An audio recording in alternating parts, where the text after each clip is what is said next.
Okay, so a couple of years ago when we started making these changes, some of us were talking, and how this group started, Howard, is there's a bunch of very bright minds on this call, and I was friends with many of them, and I met some of them over the last year or two, and we just decided, let's put our heads together.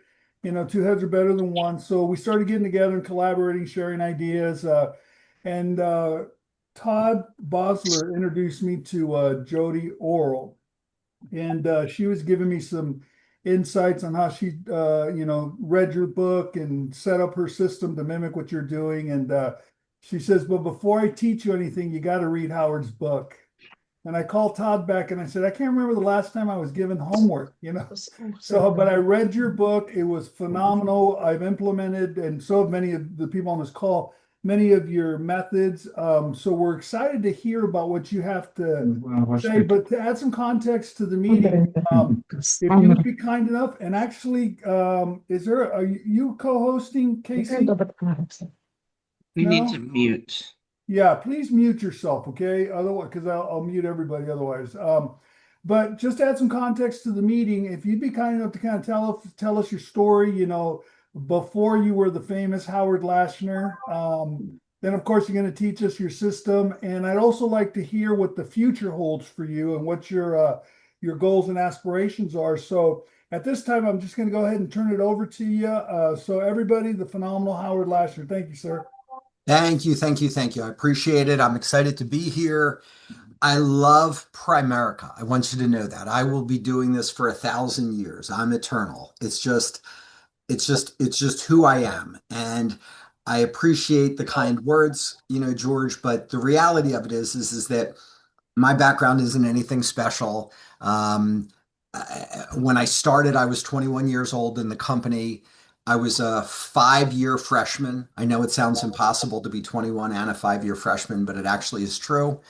And so I went to college when I was 17. So 17, 18, 19, 20, and 21, 5 years as a freshman. My last year, I took basketball pass fail. I passed, and I had 17 credits when I left Drexel University. So it is not like I have this amazing educational background. I think Margaret is the one that we're getting the feedback from. Yeah, So if you everybody, please mute. Marguerite, okay. So anyway, having said that, so I really don't have anything special as a background. When I worked at McDonald's, I worked at a camp as a counselor, a junior counselor. My full-time job before I started in this, I was making $183 a week after taxes. So there's nothing about me that's special other than the fact that inside I always wanted to do something great. I always wanted to control my destiny. We did not get off to a fast start in the business. By the time that we started in 1984, believe it or not, I've been around for 41 years. So I'm not even quite at the halfway point of my career, right? And in the 90s, things started to pick up for us. We became very big recruiters.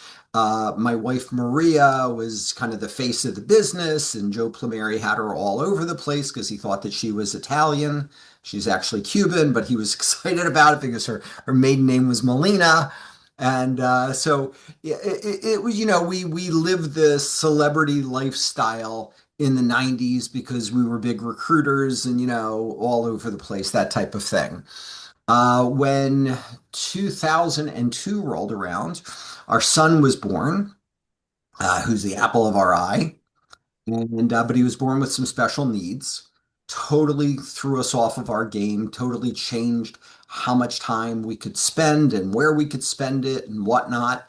And so our business, kind of went flat down a little bit. We were at 400,000 of income. And from that point, we kind of went between 280, 260 to 400 back and forth over, some years. My daughter was born in 2011. She's also the apple of my eye. And in 2012, when she was 11 months old, I was diagnosed with stage 4 cancer. I'm giving you a very quick story with this. Maria's holding my daughter. We're talking to the oncologist. Oncologist says, "Hey, life expectancy is 5 years, 61% chance of living 5 years with this." So that was obviously 14 years ago. They were wrong. I was right. They said that what I had was incurable. I had the rarest form of non-Hodgkin's lymphoma. I can't remember what the name of it was because I never cared. But I believe with everything that Primerica s- saved my life, along with God. I believe that because Primerica gave me the resources, the mental attitude, the flexibility, and the freedom. And I literally said to my team, I did a meeting. I said, look, here's the situation. I got cancer, stage 4. I got an 11-month-old daughter. I have a son. I have to live. If I'm going to die, if God wants me to die, I'll die. But I don't want to die and then have God go, you could have lived if you just tried a little bit harder. So my attitude was, I'm going all out. I'm playing full out. And so, after talking to different people, I came up with 14 different things that I was going to do because I know that having a positive attitude is important, but I know a lot of people with a positive attitude that died with cancer. I knew nutrition is important. I know a lot of people that nutritionally did the right things and died with cancer. I know that there's different types of treatments. So I came up with 14 things. I said, I'm doing everything. And 90 days later, it disappeared. I went back to the oncologist, and the oncologist said, well, it disappeared. Sometimes it goes away, but it always comes back. What you have is incurable. He said, radiation, chemosurgery, nothing ever works. It will definitely come back. And I said, well, I had it in like 11 different places. And I said, have you ever seen it where 11 places go away at the exact same time? And he said, no. I said, well, am I cured? He said, no, it'll definitely come back.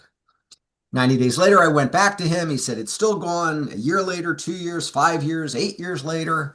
Finally, I said to him, will you admit I cured myself? He said, no, I will say that we misdiagnosed you if 25 years from now you still don't have cancer. I said, is there any chance you misdiagnosed me? He said, no, there's 7 of us. He goes, you definitely have cancer. And I said, well, agree to disagree. I said, I think that you've just never dealt with somebody that has the resources mentally, financially, where I could just take a year off. And Maria said to me, when my son was born, she said, if somebody breaks in the house, she said, you're taking the bullet and I'm saving the baby. And I said, oh, I get it. I'm low man on the totem pole, right? And but when I got cancer, she said, I give you permission to be selfish. She said, you're the most important person in the house right now. She said, it's all about you. So all I did for a year was work on my health. That was my full-time job. I woke up every single minute. I worked on my health. During the day, I worked on my health. At night, I worked on my health. At night, I listened to a 37-minute hypnosis tape that Maria had made for me about how my body was healing myself. And so as I was falling asleep, that was subliminally working on me. And it's unbelievable. Now, while all that is going on, and I start to feel better and I start to have some confidence about the future, I went, it could come back. They're telling me it's going to come back. So I got to really get us into a bulletproof financial situation. So if I die, the family's going to be okay. And so I really started to have to change and adjust the business. And so we started to focus on working with our client base. And I believe that in Primerica, there's basically 2 paths. So the first path is you join the business, you start recruiting, building, training people, doing life insurance, so forth and so on. If you are fortunate, that's all you ever do for the rest of your life. You hit big. You're a Jim Meyer. George, I was talking to Mike Sharp 30 minutes ago, which was a thrill. You're a Mike Sharp. You're one of the legends. You just did it right. It stuck. It hit. That's what you do forever. Most people don't get there. The second portion of the career is you get to a certain point where you say, hey, I've got all these clients. These clients are older. Life insurance isn't the emphasis now. Now it's retirement. Now they're changing jobs. They're inheriting money. They're retiring. Now what do we do with this? And so I think that's a natural thing. I don't think it's something that we should be embarrassed about. I don't think it's something that makes you less than. I don't think it's, well, everybody says I need to be a builder, but yeah, I want to be a builder too. Okay. I have 30 vice presidents. The vast majority of my income comes from me, even with the fact that we have 30 vice presidents. What? Because I figured out a way that I can go into a gold mine and make a huge amount of money. I'm not going to apologize for the fact that I'm good at that. If a McDonald's just happens to be great at selling a massive amount of quarter pounders and not Big Macs, it doesn't matter. The owner still is doing well, right? So it doesn't matter where it comes from. So we really focused on developing a system, to get it to work. And I do want to say that when I wrote that book, I wrote the book not to make money. I make like $4 or less than $4 a book or something like that. But I actually wrote it. Before I wrote it, I spoke to Peter Schneider about it. I wrote it because I wanted to develop credibility, because I knew that the way that I treated my clients and worked with my clients was unique in the industry, because when I would sit with people, I could tell that I treat them different than most people treat them. And I wanted the credibility. So I wrote a book called The 10 Common Mistakes Financial Advisors Make, because I wanted to be able to give it to a client, have it written as if it was for an advisor, but knowing that my clients would read it. So that the client would go, wow, that's the type of person I want to work with. Look at how he treats people, right? I had no idea that it would actually benefit Primerica. And it's thrilling to me. It really does. It means so much to me. I 5-year freshman, never completed. I took freshman English 5 times, dropped it every time. It's shocking to me that I could actually write a book with some help, but that I could write a book that people actually read and say, wow, this is really helpful. And I like that. After I'm dead and gone, hopefully it'll still be helping people out there. If you haven't read it, I encourage you to read it. I don't care if you buy it. I don't care if you borrow it from somebody, whatever. But you should read the book, because literally everything I'm going to cover is in the book. It's literally every single thing that I do. And you can get credibility by saying, this is my business partner. He wrote this book and it articulates our philosophy on how we work with clients. Nice. So you can piggyback on my credibility if you follow me, right? So anyway, long story short, we started working on developing a system. And obviously things have gone very well over that period of time. Our income was probably around 300 plus when we started going, all right, we got to really start developing this. And it took us some years, and we got to 800,000 or maybe 750 or something. And I developed this serious migraine headache. I had viral meningitis. It was supposed to last for a week. It lasted for 90 days. And that was horrible. And at the end of the 90 days, then it became a terrible headache, of which I still actually have a headache to this day. It's been whatever that is, 7 years now, something like that. So it's not a fun thing to live with that. But like anything else, you just get used to it and you just move on. We're not about excuses. We're about results, right? And so when we got hit with that migraine and it was terrible, and I was laying on the floor, and I said to Maria, I said, if this is my life, because they keep telling me it's going to end, I said, but if this is my life, if I have a migraine forever, I have to still figure out a way to win. Still got a way to produce. I still have responsibilities. I got to deliver for you and the kids and the whole thing. And it took me 2.5 months, and I went from, or 2 months and 1 week, I went from 750 to 1 million of income. We've never dropped below 1 million of income. When we were in 2021, I think it was, at the end of 2021, I think, is when we were at Universal on a company trip, and we were at 1.7 million of income. And we sat down and did our goals. And I went, you know what? I want to hit 2 million and just get it out of the way super fast. And 30 days later, I went from 1.7 to 2 million. I made 352,000 that month. Howard, can I Yes. ask a question? Yes. So go back to, you said when you started this process, you were at 300,000 or something like that? Yeah. Okay, what year was that? Probably, let's see, my 2011 is 2012 is when I had the cancer. It was probably 2013. Okay, and then you said you went to 750. What year was that? Yeah, that we got to there in the beginning of 2018. 2000. So it took you 5 years to set it up. And Yeah. then you went over 1 million when? August of 2018. Beautiful. Okay, thank you. Okay, now it's 2021, or actually 2022 is when well, actually I guess it's 2021 we hit the 2 million. And then we just kept growing, and we hit 2.5 million somewhere around like April or May or something like that. I think we had like 13 diamond changes in the course of 12 months or 11 months, something Wow. like that. Okay. It's not Willie and Lorraine and Aranjo numbers, but still, for us it was pretty impressive.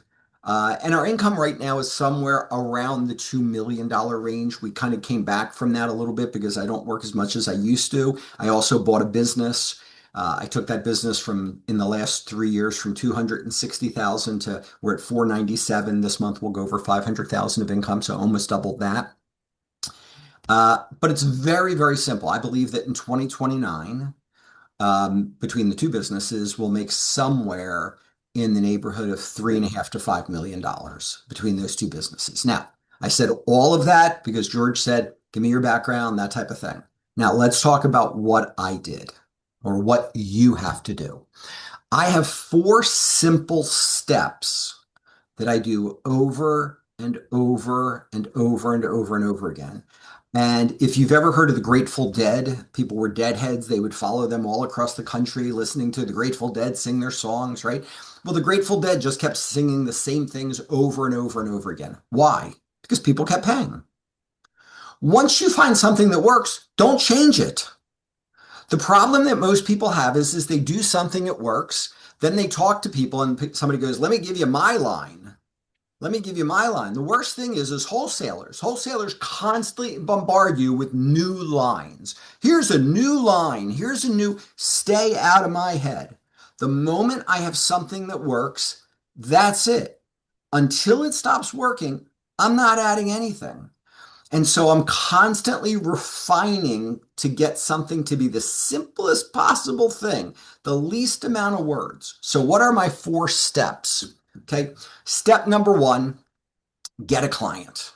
Some of you have probably heard me talk before, so you go, this is familiar. Okay, what does that mean by get a client?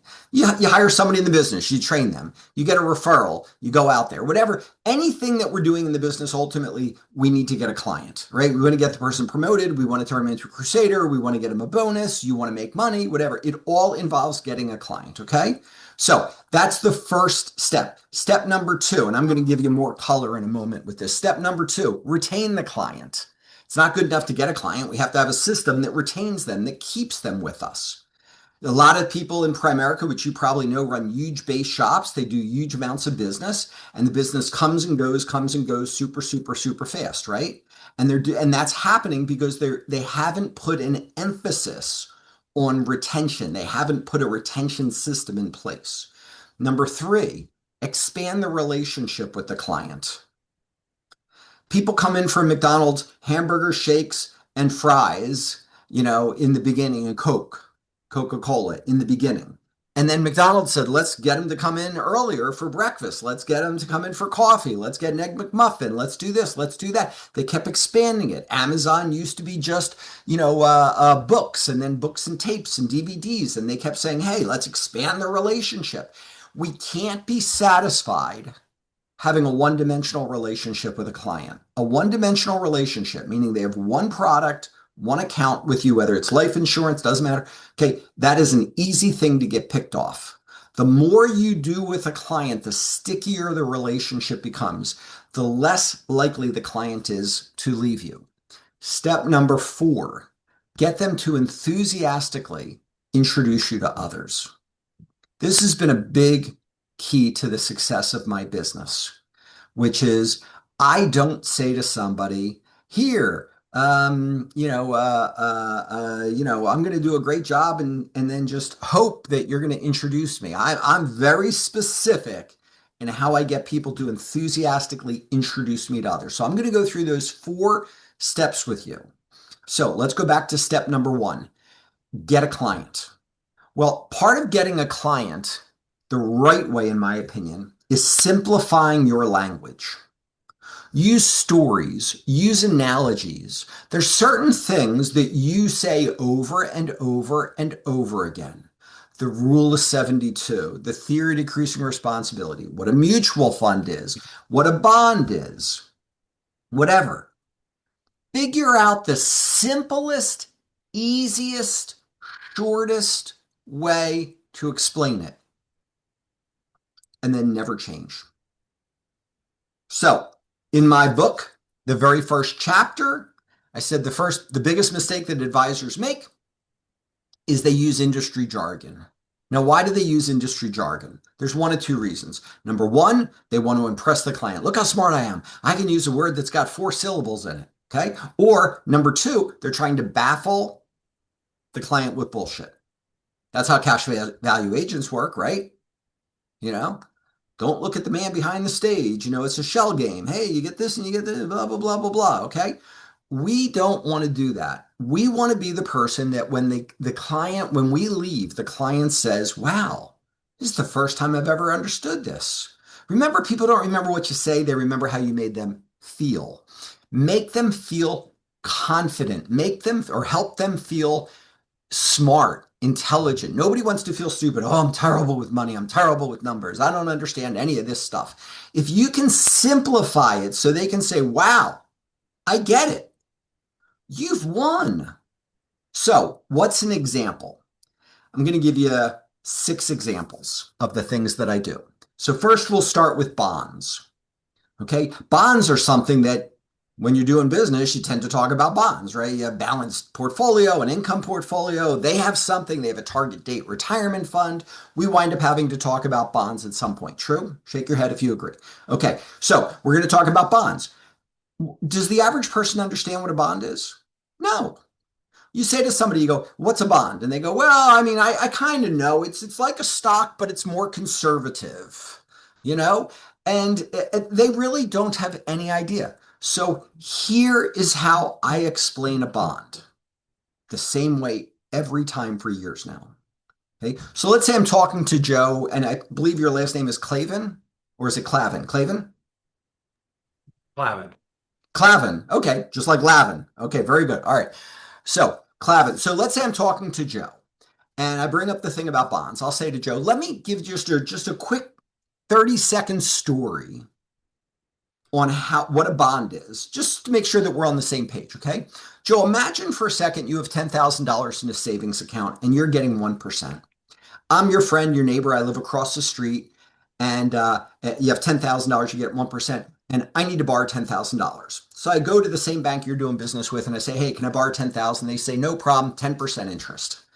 And I think, gee, that's a little high. Then I remember my good friend Joe. I knock on your door, I say, hey, Joe, how about if you lend me 10,000, I'll pay you 5%.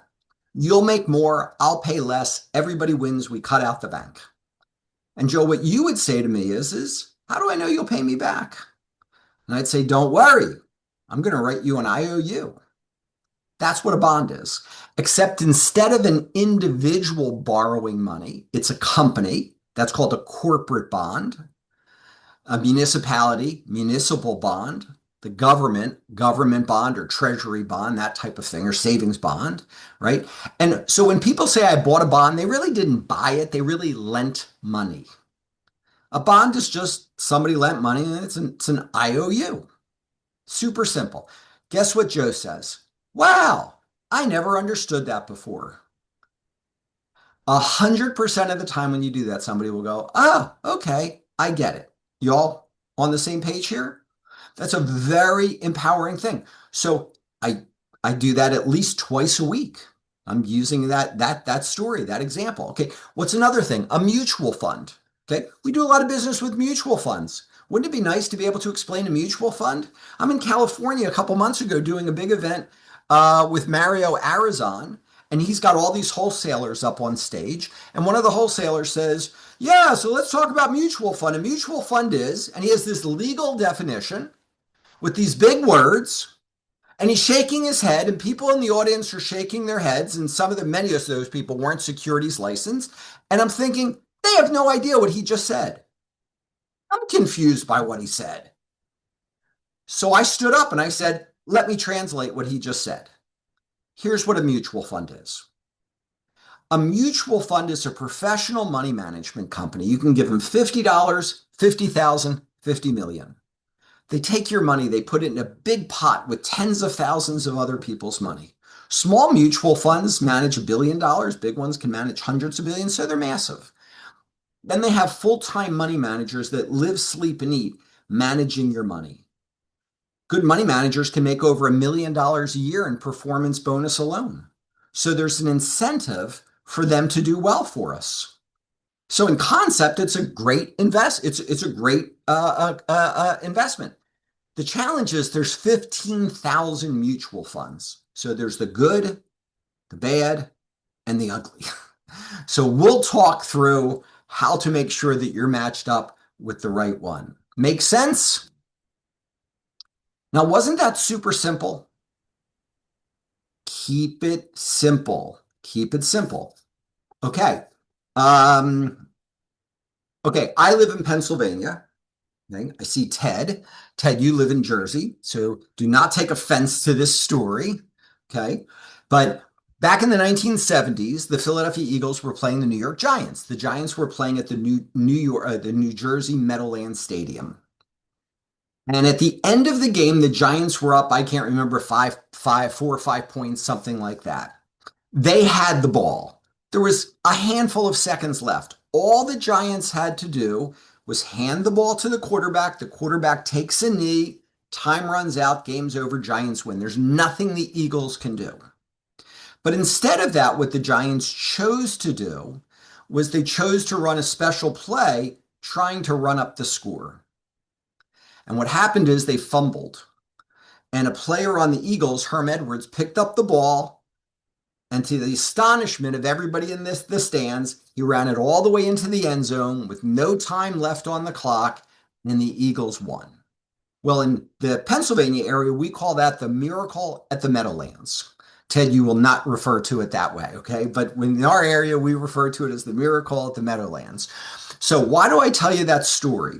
I tell you that story because there's an economic lesson in there. See, the Giants had won, but they managed to snatch defeat from the jaws of victory, didn't they? Because they got greedy. Well, the economic lesson is, let's say I'm talking to Ted and Ted's doing very well. He's financially won, and I'm recommending that he be a little less aggressive. I'm recommending that he puts his money into a buffer annuity. We call them ILVAs. There's lots of different names for it because I want to downgrade his risk some. And he's like, no, this has worked really well. This is how I got up to this point. I might say, let me tell you, do you enjoy sports? Let me just tell you a quick sports story. And then I'll say the economic lesson is, the Eagle, or excuse me, the Giants either win or lose. By running that play, they could win by a higher score, but they still won. It doesn't really change anything. But they risked losing. You've won financially. I'm suggesting that we lock in your win, that we take less risk, that we downgrade the risk, because I don't want to see you in a situation where you say, oh my gosh, I just snatched defeat from the jaws of victory. Okay, you all get that? Okay, very good.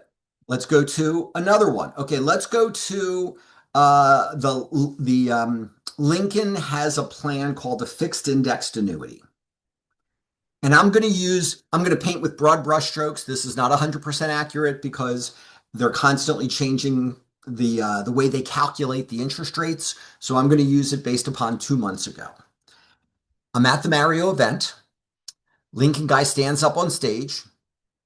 He talks for 10 minutes about how this annuity works in this one thing. And I stand up on stage and say, okay, now let's Primerica-size this, and let's talk about how we can explain this in 30 seconds. So here's Lincoln. Okay. This plan, by the way, I like to use my fingers when I talk, 1, 2, 3. Okay. It helps people in their head remember things. So if I was talking to Ted and Wendy, I would say, Ted, Wendy, I want you to know this plan is super simple. It's literally 1, 2, 3. Number 1, it doesn't cost a penny. Number 2, you can't lose a penny. Number 3, if it's up a penny, you make 8.5% interest for the year. Now, let me explain to you 1, 2, 3. Number 1, it doesn't cost a penny. It doesn't cost a penny because just like in your savings account, you put money in the bank's not charging you, right? They're using your money to make money for themselves. It's the same thing here, right? Lincoln's figured out a way to make money by using our money, but they're not going to charge us. In the industry, they call that no explicit fees. So there's no fees there. So that's wonderful. Doesn't cost us a penny. That's number 1. Number 2, we can't lose a penny. We can't lose a penny because the money's not invested in the stock market. Legally, it's considered a savings plan. And then number 3, it pays an interest rate. But the interest rate is based off of how the stock market does. And so if the stock market is up at all. Whether it's up, a hundredth of a percent or 1,000%, we make 8.5% at the end of the year. Super simple. If it's down 20%, we don't get anything. We don't lose a penny. But if it's up anything, we get it in 8.5%. Super simple, isn't it? That's what I mean by trying to simplify things. Now, is it still 8.5%? I don't know. It could be 9%, could be 8. It's different in different areas of the country. It could be different in California than New York. So you have to verify that. But that's an example. Okay. Super, super, super simple. Years ago, I was talking with a client that had $4 million to invest. And he did not want to invest in the stock market. He thought the end of the world was coming, but he wanted to do better than CDs. And so I wanted to recommend a fixed indexed annuity. Actually, it turned out to be very good for him. And this is the story that I told him. You ready? I said, imagine that you walk into a casino and you take a quarter and you put it in the slot machine. Now, you notice how this is visual. You see how I'm using my body.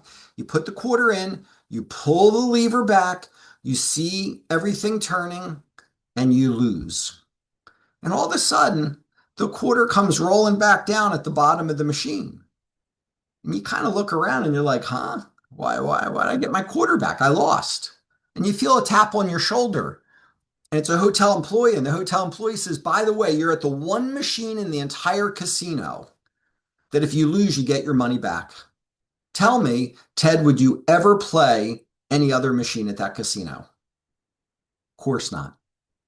That's how this fixed indexed annuity works. We're going to put the $4 million in. We're going to go like this, and we're going to hope that it's good and we make a bunch. But if it doesn't at the end of the year, we still have 4 million. We can't lose a penny. Now, obviously, I got to talk about surrender charge, how long it has to stay in there and whatnot.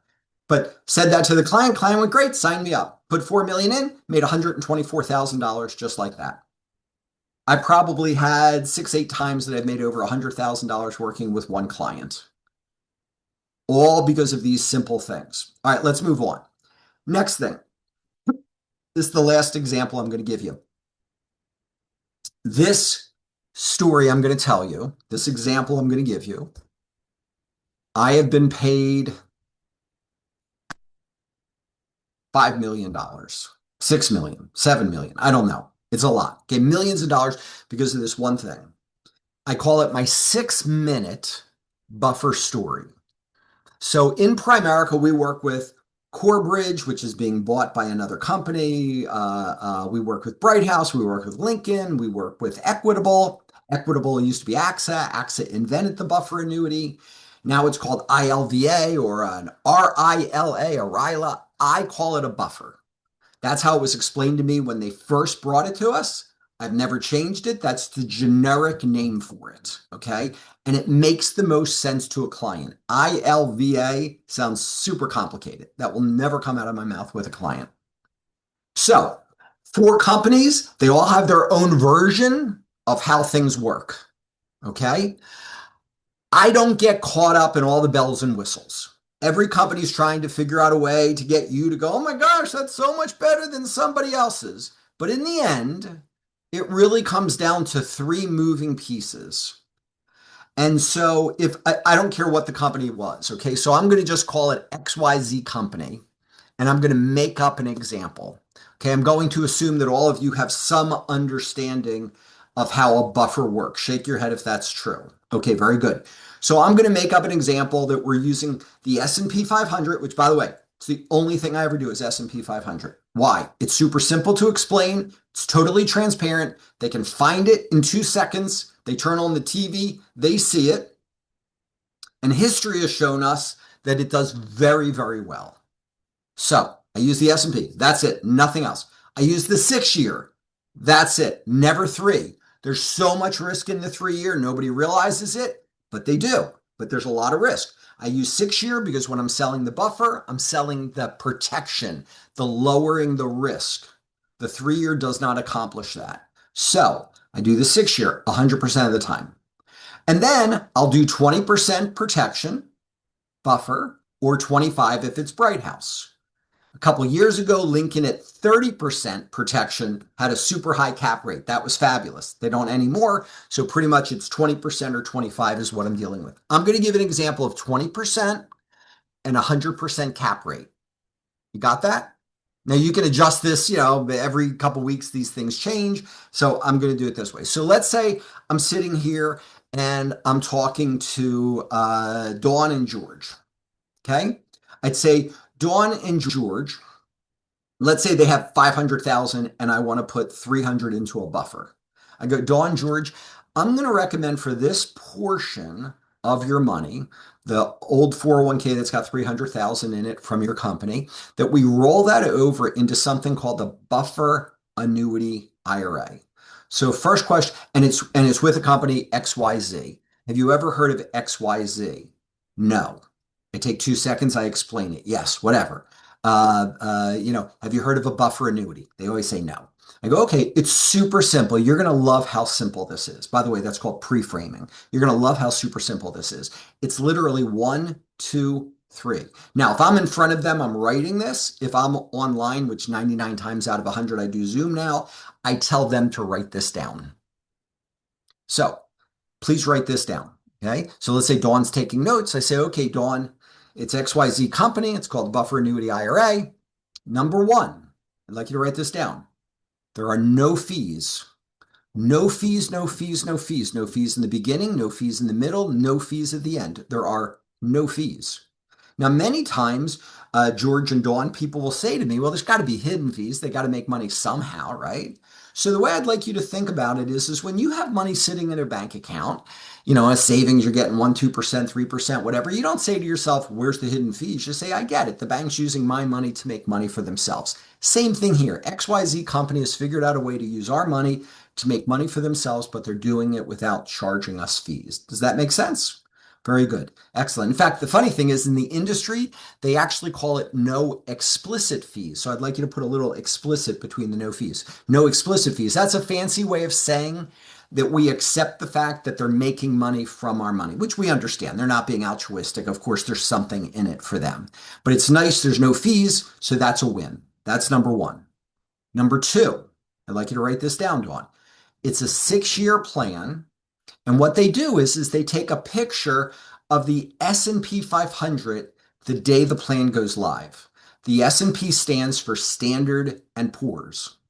Standard and Poor's is just a company, no magic, just a company. They pick what they think are the 500 biggest, best companies in the United States, and then everybody obsesses over these 500 companies, okay?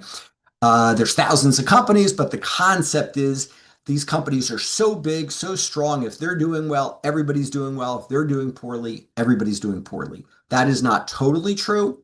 It's just mostly true. You've probably heard of the Dow Jones. Yes? Okay, great. The Dow Jones are the top 30 companies, which is part of the top 500, which is why everybody obsesses on these 500, okay? And there's a number associated with it. Right now, I think that number's somewhere around 6,800. Stock market changes every day. That 6,800 changes. But let's say we put the money in and it's at 6,800. So I want you to write down example 6,800. So she puts example 6,800. Say, okay, now what happens? You go to sleep. You wake up 6 years later. You say, what happened? Did it go up? Did it go down? Typically over 6 years, it goes up. Occasionally it goes down. I'll show you what happens in both situations. If it goes up, George, we get whatever the increase in that 6,800 number, whatever the percentage increase, up to a maximum of 100%. So we could theoretically double our money. So I'd like you to write this down, Dawn. Example. I want you to put plus 40%. And then I want you to put equals 40%. So if we wake up 6 years from now and that 6,800 number is 40% higher, we made 40%. Second example, I want you to put plus 110% equals 100%. If we wake up and that 6,800 number is 110% higher, highly unlikely, by the way, but let's say it happened, we'd be up 100% because 100% is the maximum that we can make. Now, Dawn, George, 100% is doubling our money. I think the truth is we'd be thrilled if we doubled our money. I'm not saying we're going to, that's the theoretical maximum. But what I want you to get out of number two is if things go well, we're going to do well. Got that? Very good. Number three, what happens if it goes down? What if we wake up and we say, oh my gosh, war, recession, pandemic, God forbid, a terrorist attack, politics, there's a million things that could go wrong, right? What happens if it goes down? That's why I'm recommending this to you, because of number three. If it goes down, XYZ company takes the first 20% of losses. So I want to give you two examples I'd like you to jot down, Dawn. Example number one, I want you to put minus 18% equals 0%. If we wake up 6 years from now and the S&P, that 6,800 number, is down 18%, which, by the way, over the course of a year happens more often than people realize. Happened this year, the market was down 20%. But over the course of 6 years, very rare. But let's say it happens. It's down 18%. We don't lose a penny. George, Dawn, we get all our money back. XYZ company covers the loss. Now, second example, I want you to put minus 23% equals minus 3%. If we wake up and that 6,800 number is down 23%, which is very, very rare, but let's say it happens, we're down 3. XYZ takes the first 20% of losses, we're down 3. Now, we wouldn't be happy about being down 3%, Dawn and George, but we'd certainly say could have been so much worse. Everybody else is down 23%. So by doing this, we're going to immediately save money because there's no fees. We're going to have great upside potential because we can make up to a doubling of our money. But the big thing is that we have a lot of downside protection. And I'd like to put that minus 20%, that 20% protection into a perspective. Okay. Since 1980, we've had 2 presidents shot, 2 presidents impeached, wars, recessions, pandemics, the Great Recession of 2008. We had COVID, of course. We had Russia invade Ukraine. We had the highest inflation, highest interest rates, wars in the Middle East. We've had everything in the last 45 years. The worst the stock market has done over 6 years, not one, over 6 years, the worst it's done, the S&P 500, once it was down 18%. So when I say 20% is a lot of coverage, it's a lot of coverage. Now, anything can happen. Putin could drop a nuclear bomb on Poland. We're all screwed. Okay. I'm not psychic, but I want to stack the odds in your favor. And it's a lot of protection for you. Now, how long did that take me? I wasn't looking at the clock, but I'm going to guess that it was somewhere around 6 minutes. Okay. That's what I say every single time, over and over and over and over and over again.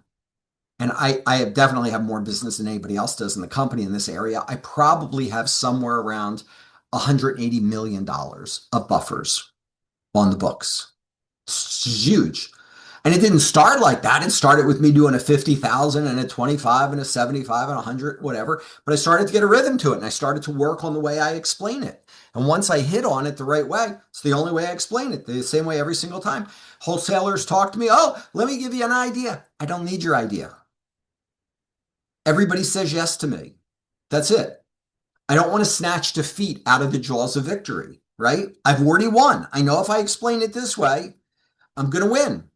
So I'm not adding anything else. The day it stops working, I'm open-minded to changing. But as long as it's working, I'm not open-minded. You all got that? Okay, very good. So that's the buffer.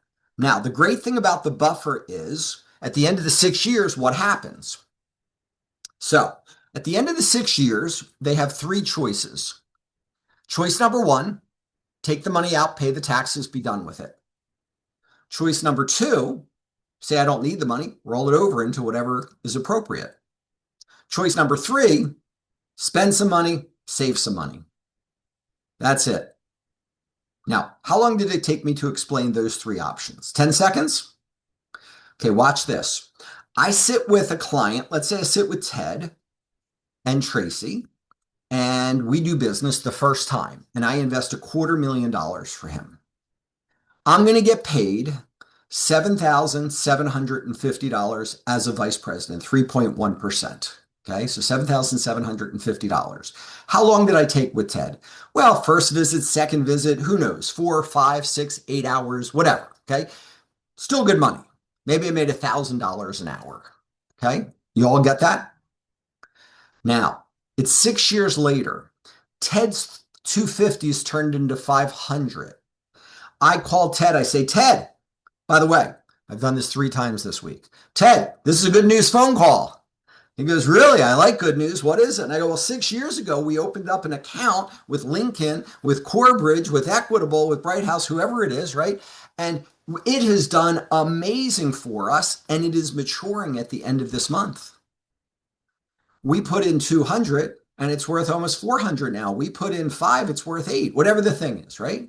So we have to make a decision what we want to do. Do you mind if I take a moment and just ask you a few quick questions so I can get an update on your situation? I ask him a few questions, find out where he's at financially and whatever. And then I say to him, it's very simple in terms of what our options are. We have 3 options. Number 1, we can take the money out, pay the taxes, be done with it, spend it. Number 2, we can say, I don't need the money. Let's roll it over. And typically at that point, I'll say, it seems like that's the situation you're in. We wouldn't want to pay the taxes. Or choice number 3 is we can spend some money and save some money. Typically, they go, the first time it renews, they go, yeah, you're right. I don't need it. So how long did I just spend with him? 5 minutes, 6 minutes, 7 minutes. I already have my assistant set up Annuity Pro ahead of time. And I'll say to him, can you jump online real quick so I can open the account for you? The good news is what we're going to roll this over to is actually an improvement over what it was just 6 years ago. Now, it's not always going to be like this, but as of right now, anything you did 6 years ago, the new ones are better. Simple as that. So you say everything's going to be the same, except instead of being able to make 60%, now we can make 100% on the money. Whatever. He goes, that's awesome. So we go through the Annuity Pro. Now, I didn't fill out the Annuity Pro. My assistant did. You should all have assistants. That's one of my chapters in my book. So how long does it take me to do an Annuity Pro? Well, I did an Annuity Pro right before I jumped on with you, and it took me 4 minutes because it was 98% filled in. So let's say I spend 15 minutes with Ted. I just rolled over 500,000. I made $15,500 in 15 minutes. That's 60,000 an hour. The first time I met with Ted, I made 1,000 an hour. Now I make 60,000 an hour. You go, well, what if it takes me a half an hour? All right, you made 30,000 an hour. What if it takes me a full hour? All right, you made $15,000 for the hour. Okay. The point is, it's more than 1,000, isn't it? The second visit, not the second visit, the second time you're dealing with that same chunk of money, it's a fraction of the time and energy. The client knows you, trusts you, likes you. It's super simple. So I have things set up in my calendar that shows when the buffers are coming due.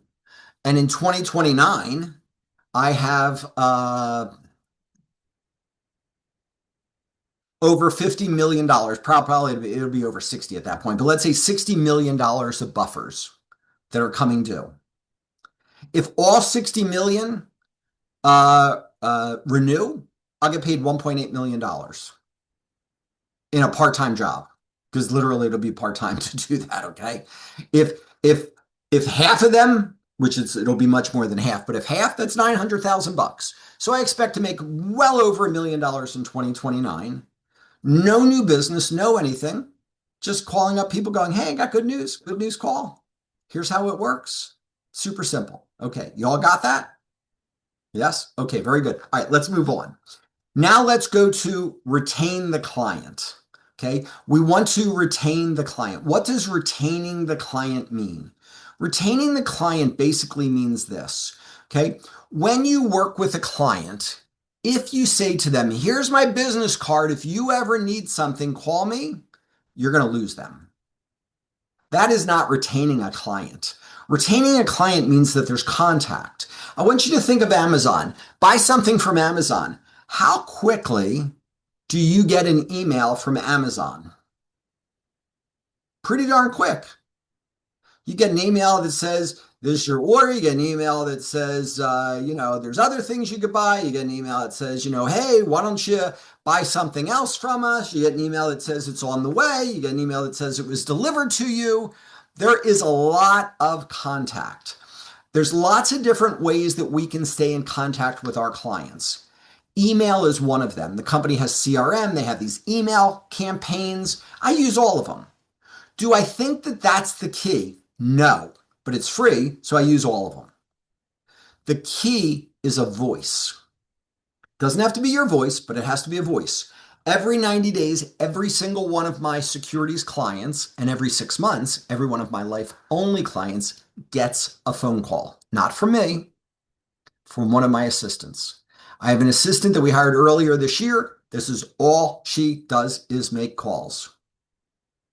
Hey, Casey, this is Sophia calling from Howard Lashner's office with Primerica. Howard asked me to reach out to you. By the way, nobody answers the phone, so this is on voicemail. Howard asked me to reach out to you just to see if you had any questions, concerns, need an update. He doesn't have anything specific to discuss with you, but he loves working with you. If you need anything, please feel free to reach out to us. Now, that's the basis of the call. Is there anything magical about that? No. But if Casey hears my name every 90 days and 4 years from now he changes jobs, will he roll the money over to a bank? No. Will he say, let's leave it at the old company? No. He'll say, I should tell Howard.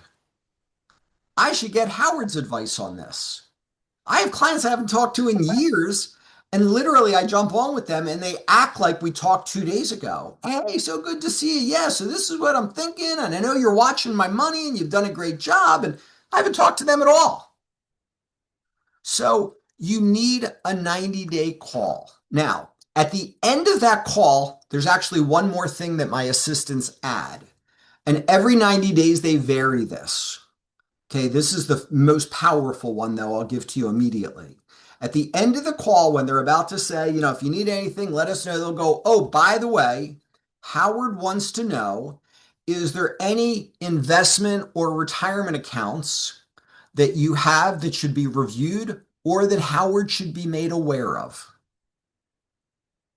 You would be surprised how many times people have money that I don't know about. And I do a really good job, I think, of interviewing people and trying to find all the possible money. But over years, things slip through the cracks.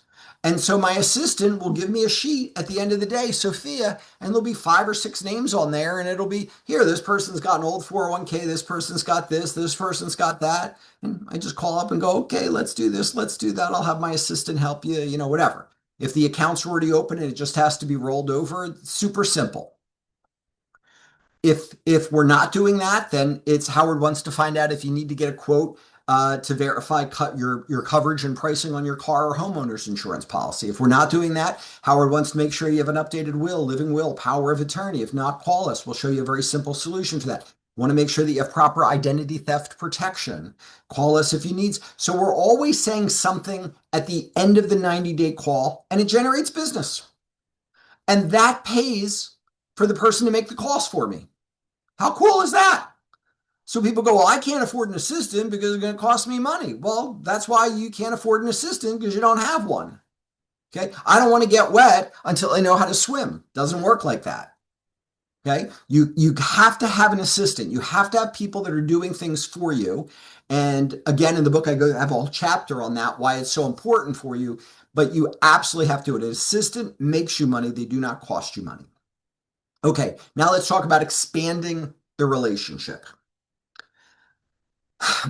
You want to use CRM for everything. Now, I know that there are people that like to criticize Primerica on the tech side. Okay, I have no tolerance for that. None. I have the biggest book of business in Primerica. I have 400 plus million of personal assets under management in my original code. And in the expansion, which is what I call it, the new business that I bought, I now have that up to almost $50 million. Okay, that's a pretty darn big book of business, isn't it?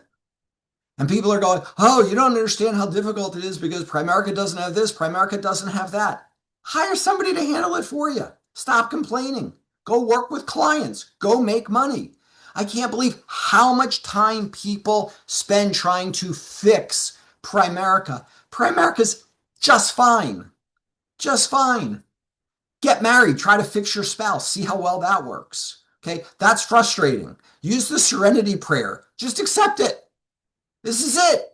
It's the best thing in the world. We're on a call trying to help you make $1 million in a year. I started to help Scott Fletcher, who's a really dear friend of mine, earlier this year. Scott's gone from $500,000 to $800,000 of income now. He's had 3 diamond changes this year. There's so many people I've worked with that I've said, look, just do this, this, this, this. I promise you, your income's going to start moving like this, but it's not going to move like this because you're going, well, I'm on calls every week to tell the home office how to fix stuff. Whenever the home office wants me on a call, I go, no, thanks. You want something? Talk to my assistant. My assistant uses it more than I use it. She knows CRM. I just call her and tell her to put stuff into CRM for me. I don't want to be involved in that stuff. I want to do what I do best. What I do best is face-to-face, kneecap to kneecap with a client. That's me. I can't pay somebody to do what I do, but I can pay somebody to input stuff into CRM. I can get somebody to go to each different website to verify the accuracy of the information. I don't have to do that myself. And guess what? My assistant isn't frustrated because you know why? It's job security for her. Guess what? If everything was at the fingertips, might not need you. But because it isn't, you've got job security. It's wonderful. So just let go of that stuff. I'm not saying that any of you have that, but I've heard that a lot. And to me, it's just stupid. It just holds people back from it, from making a lot of money. I make $1.5 million to $2 million per year personally. And I do not work full time in the business. We have very, very complicated lives, wonderful lives, but very, very complicated lives, a lot of moving pieces in our lives. But I will not compromise me being the provider and me hitting and me winning. And so I just focus on the important stuff. The rest of the stuff I don't care about, Okay, anyway, so having said that, let's move on. So use CRM, put everything into CRM, track everything. I talked to Casey. Casey says, I'm retiring at the end of the year. Guess what? I'm going to put into CRM, call Casey at the end of November. Why? Because I want to make sure I get the 401k rollover. Casey turns around and says, yeah, my mother passed and my father's not in good shape. Well, I want to stay in touch because there's going to be an inheritance there. Casey turns around and says, hey, Howard, I've been following your advice and I'm almost paid, my mortgage almost paid off, be paid off in 6 months. 5 months from now, I want to reach out to Casey and I want to set up a PAC for that mortgage payment so that it doesn't go into his budget and get spent. I want to then say, we're going to put it towards your retirement or the kid or whatever. You all follow me? Everything goes in there. We track everything. Casey, I'm going to make up an example, okay? Let's say Casey's 50 years old and he's got $500,000 in a 401k. And I call up with him. We do a 3-way call to the 401k provider, Vanguard, Fidelity, whoever it is. And we find out that an in-service rollover, you all familiar with what an in-service rollover is? Okay. In-service rollover is available, which basically means that you can move the money from a 401k to an IRA. However, they say not until he turns 59 and a half. That's very common. What do? I put it into CRM. I call my assistant. I go, put it into CRM 30 days before, 9 years and 5 months from now for me to reach out to Casey. And I'm going to just happen to randomly get into a conversation with Casey right before he turns 59 and a half so that when he turns 59 and a half, that next day, you can't do it on the day of, it's got to be the day after, Casey and I are doing a 3-way call to verify that it's still available. His $500,000 is probably now $1 million or $1.5 million at this point. Every month I do 1, 2, 3, 4 in-service rollovers. Every month my assistant calls me up and goes, hey, Howard, so-and-so is turning 59 and a half, so-and-so is turning 55. It's available for them. So-and-so's this, so-and-so's that. She puts it in there. We have stuff that's out 10 years from now. I'm eternal. I'll be doing this for 1,000 years. What do I care how long it takes? I just want to win eventually, just eventually. So I put everything into CRM. And eventually, 10 years from now becomes tomorrow. And then I look and I go, this is awesome. Look at all this business. So I go into every year at this point with millions of dollars of business just waiting for me to do. Super, super, super simple. Okay, let's talk about inheritance. Somebody collects money from an inheritance. You start working with your clients, they start to age, their parents pass away, they start to inherit money. There's always two questions you have to ask about an inheritance. Okay, question number one, who else is receiving the money? Are you the only one or are there other people? I recently had a client pass away and I said this to, or a client's father pass away and I said, are you the only one? He said, no. I have 9 brothers and sisters. Okay, hot dog. Now I know who I want to talk to. Next question, is there any other money you're going to be receiving? You'd be surprised how often somebody goes, yeah, there's a house that has to be sold. It'll probably take another 6 months. Goes into CRM, right? So you have to track it. You have to follow it. That's the important thing. Okay, what's the next thing? Next thing, multiple products create stickiness. Have you ever sat with somebody and they have life insurance and car insurance and homeowners with the same agent? Shake your head if that's happened. And you say to them, hey, we're going to switch your life insurance. And they go, oh, but it's bundled together. In their mind, it's really complicated, isn't it? So you've got a challenge. You got to overcome this thing. Well, knowing that, let's make it complicated for the agents that are trying to take our business, and let's bundle our stuff. And what I mean by bundle is, if I sit with Casey and I do life insurance, that's the easiest thing to pick off. If I do a $100 a month PAC or a $100,000 investment, that's super easy to pick off. But if I do life insurance and investments and multiple accounts with him, and I did legal shield so that he got a will, living will, power of attorney, and I did the identity theft, and I had his car and homeowner's insurance verified for pricing and for coverage. And I have all these different things that I've provided for him. And then all of a sudden, Jay rolls around and says, Casey, you should come with me. I got it better, whatever. Casey's going to be, no, I'm just happy. My guy's doing everything for me. My gal's incredible. You don't realize all the different things. You want that stickiness. You want more and more things that they're doing with you constantly. You want to constantly expand those types of things. Okay, now let's go down to number 4. Number 4 is how to get your client to enthusiastically introduce you to others. So first thing I want you to know is there's a big difference between cold and warm. So I sit with Casey. I say to Casey, and by the way, this is what I was taught 41 years ago. Casey, I'd like you to put down 8 to 10 names, people exactly like yourself that ought to hear about the plan. They, of course, make up their own mind. And Casey puts down these names, and I call up those names. And when I call up those names, do I get a warm reception or a cold reception? Cold. So people go, well, it's not a cold call because Casey told you to call his brother Kenny. Kenny wasn't expecting my call. I call Kenny. I go, hey, Kenny, this is Howard Lashner. Your brother Casey asked me to give you a call. And you know what Kenny does? Kenny goes, ugh, what's Casey got me involved in now? Is that a warm, touchy-feely? No. Now, can we overcome that? Yes, I did that for years. Many of us have done this. Many of you are still doing this. Or the person ever said to me, oh, I thought this was for training. But it's very, very difficult to get into a great market using that strategy. One of the things that's helped me really grow my assets under management is I get great referrals. So here's the key to getting great referrals.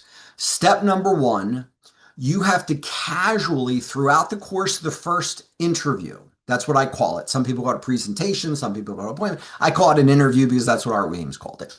And I like interview because that's really what I'm trying to do. So during the course of the first interview, I am casually asking about their market. Okay? If I'm sitting down and I'm talking to Casey and Casey's 40, how old are his parents? Probably somewhere between 60 to 80, somewhere in that neighborhood, right? Jennifer's 40 is probably the same thing for her, right? 40 to 80, something like that. Guess what? I want to be, not 40 to 80, 60 to 80. I want to be in a market of 55 and older. Why? Because that's where the money is. Talk with somebody who's 25 who's rich. They've got 5,000 in the bank. Okay? Talk to somebody who's broke who's 60. They got 100,000 in an IRA or a 401k. I'd rather deal with a broke 60-year-old than a rich 25-year-old, right? They said to Willie Sutton, I think it was, a bank robber, why do you rob banks? He goes, because that's where the money is, okay? Why do I work in that market? That's where the money is. So will I work with somebody who's 30? Occasionally. I will as a favor to a client if it's their child, but occasionally I will. But the only reason I'm going to work with a 30-year-old is to get to their parents that are 50 and 60 and 70. I call it bouncing between generations. I see Casey's parents. They introduce me to Casey. I'll help Casey. But then I look at Jen and I say to Jen, let me talk to your parents. Now I'm back up in a good market again, right? Now I talk to Jen's parents and I go, introduce me to your brothers and sisters. Introduce me to your coworkers. Introduce me to your neighbors, your friends. I want to stay in that market. I know if I'm in a market of 59 and a half or older, a lot of times I can roll over 401ks. If I'm in a market of 55 and older, I know in a handful of years, the vast majority of people, I can roll over their money. It's super easy. It's super simple. So I have to figure out who I want to be introduced to and then tell them to introduce me to those people. You will never see me say to a client, here, put some names on this piece of paper. Never. Why? Because you get terrible names. You ever notice that? You ever notice that you get some referrals and you go, hey, I got some good referrals and I did a couple appointments, and in your head, you're like, this thing is going to explode.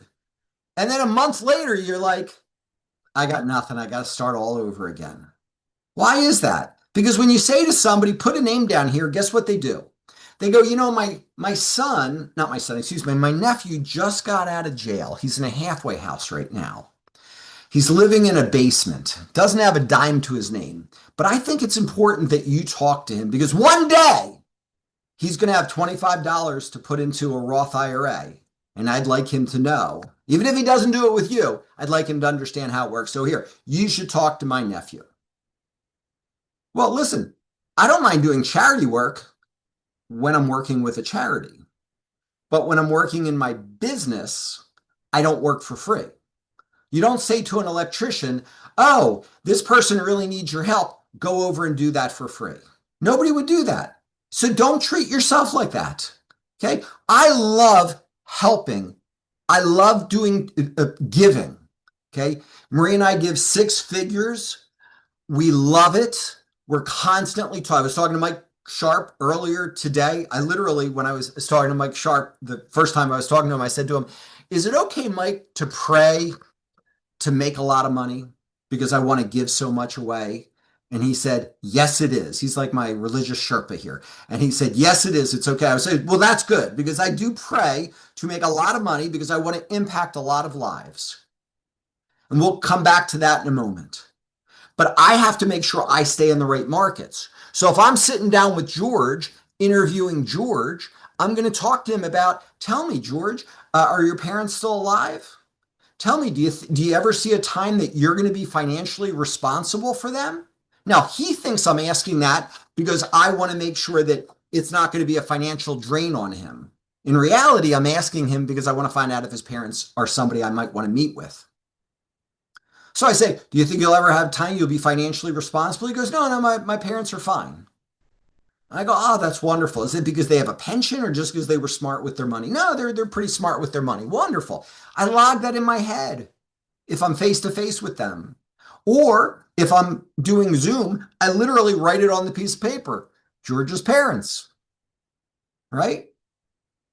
You ever go to a neighborhood and you go, oh my gosh, this is a great neighborhood. I would love to work in this neighborhood. This is absolutely amazing. Great. Then say to George, George, you live in a beautiful neighborhood. Tell me, are you close with your neighbors? George, you have children. Hey, do the kids have a lot of friends around here? Are you friends with your children's parents? And then at the end, just say, hey, I'd like to meet your neighbors. How about this? Anybody who works for the government or even a quasi-governmental agency like the post office, at 59 and a half, you can roll over their retirement plan. It's called the TSA. Not TSA. What the hell is it? It's help me out here. What's TSP. TSP? Thank you. Thank you. Thrift Savings Plan. Thank you. So the Thrift Savings Plan is the government's version of a 401k. Okay, but just think 401k. 59 and a half, you can roll it over. So if Corey works for the government, who do I want him to introduce me to? 35-year-olds? No, 60-year-olds, right? Hey, Corey, how long have you worked in your department? 15 years? Wow, you're the oldest person there? Like you have seniority, or are there people that are there longer than you, older than you? Yeah, there's a few people older than me. They getting close to retirement. Can you move up? And I do it very casually. And he goes, well, maybe in a couple of years, they're going to be looking to retire. Great. I want to meet those people. I said to a client once, first appointment, I said, tell me what you do for a living. He goes, oh, I work for my brother-in-law. My brother-in-law's got this amazing business. He buys candy bars from Hershey that are missized. Like instead of 8 ounces, it's 8 ounces. So they can't sell them. They get delivered to his farm. He puts it in this giant grinder. He puts sugars and grains and different things like that. It becomes feed for the animals. Literally, plastic wrapper and all, cardboard, everything goes into this thing, right? I was making $1.5 million a year. So he says to me, he goes, oh my gosh, no, I didn't know this thing. He goes, oh my gosh, the greatest business in the world. He's doing so great. And I said, tell me, I said, you have enough credibility with your brother-in-law that if you asked him to take a 5-minute call from me, he would, don't you? And he went, sure, of course. I said, great. Well, between now and the next time we get together, just reach out, ask for permission for me to talk to him. And at the end, I'll talk to you more about that. And he went, okay. I came back the second time. He said, my brother-in-law is waiting for a call. Now, is that a cold call or a warm call? Warm call. Okay. I never call somebody that isn't expecting my call. So I tell them who to introduce me to, and I tell them to get permission for me to talk to the person first. If I call up Ted and I say, hey, Ted, Howard Lashner, Casey asked me to give you a call. He mentioned my name to you, didn't he? And Ted goes, no. I go, oh, I am so sorry. I don't try to salvage it. I am so sorry. I'm embarrassed. I was under the impression that he had spoke to you about me. I actually feel uncomfortable. Let's just end this call right now, and Casey can talk to you at another time. And Ted might say, no, you don't have to hang up. What's it about? No, I feel uncomfortable. I'd prefer not to do that right now. I called Casey. Hey, Casey, we must have got our lines crossed because Ted didn't know who I was. I'm not going to try to salvage it with Ted. It isn't worth it. And the worst thing that could happen is I do salvage it. And then I say to myself, oh, it's okay. I can do this without getting a personal introduction. No, I want Casey to get me permission. Because what does Casey have to do to get me permission? He has to sell his brother Ted on me. So I want you to put on the top of your page, your client is your commercial. Actually, my client. My client is my commercial. My client is my commercial. My client is my commercial. Casey is doing a commercial on me for Ted. Oh, Ted, trust me. Hey, man, you got to talk to this guy. He's really sharp. Yeah, look, just give him a couple minutes. It's not going to commit you or him. Just talk to him for a couple minutes. He's selling his brother on it, not me. I call. Ted goes, yeah, I was expecting your call. Very different attitude. You all got that? Now, when I first started doing this, I was asking for 7 to 10. I called them pre-called introductions. Okay, not referrals, pre-called introductions, because Casey is pre-calling Ted, right? Before I do, he's gotten the call from Casey. So pre-called introductions, PCIs, okay, short. So I'd ask for 7 to 10. I got really good at it. I'd hold firm. If somebody wasn't willing to give them to me, I wouldn't do business with the person. This is it. This is how I do business. You want to work together? You give me 7 to 10, I'll do the financial needs analysis. You give me the 7 to 10. You don't want to give me the 7 to 10. I'm not doing the financial needs analysis. Yeah, but I got 250,000. It's okay. I don't need it. Because I held firm on that, I only did business with people that gave me the referrals, and it kept getting bigger and bigger and bigger because I was telling them who to introduce me to. And eventually I went, it's too much. So I went 5 to 7. Just give me 5 to 7. Then it became 3 to 5. Then it became 2 to 3. I don't even ask any longer. Now what I say is, Kenny, all of my clients introduce me to family and friends, coworkers, neighbors, that type of thing. That's all I say. And then as we're talking casually, if there's somebody that I think, hey, I'd like to meet that person, I'll tell Kenny, introduce me. But at this point, my client base is large enough that 75% of what I do is with my client base. You know, maybe 80% of what I do is with my client base, you know. So so I'm fine. Do I want more clients? Yes. Do I want more business? Yes. I just went over $500 million in the base.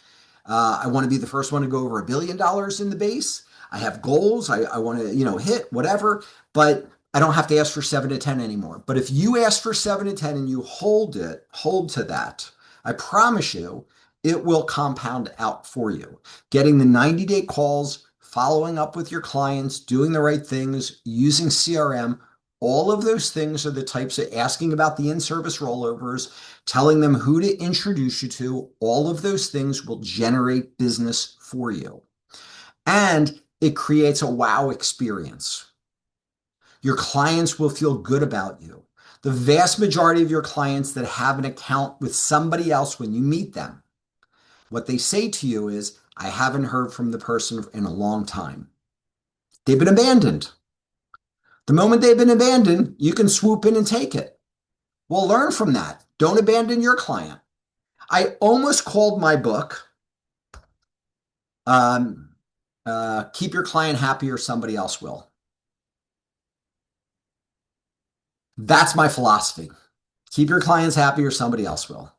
Simple as that. Okay. I swoop in, take other people's business, never Primerica business, but swoop in, take Merrill's business and other companies' business because people were abandoned, abused, they were talked down to, they didn't have the right language, they didn't have the right strategy, the fees were too, whatever.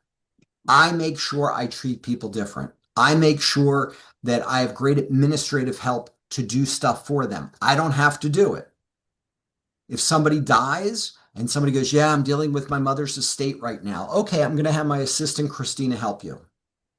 Well, Howard, it's not just your accounts, it's other things. It's okay, she'll help you with it. She'll help you do a 3-way call to a company and say, can you send us the paperwork over? Can you do this? Can you do that? Whatever.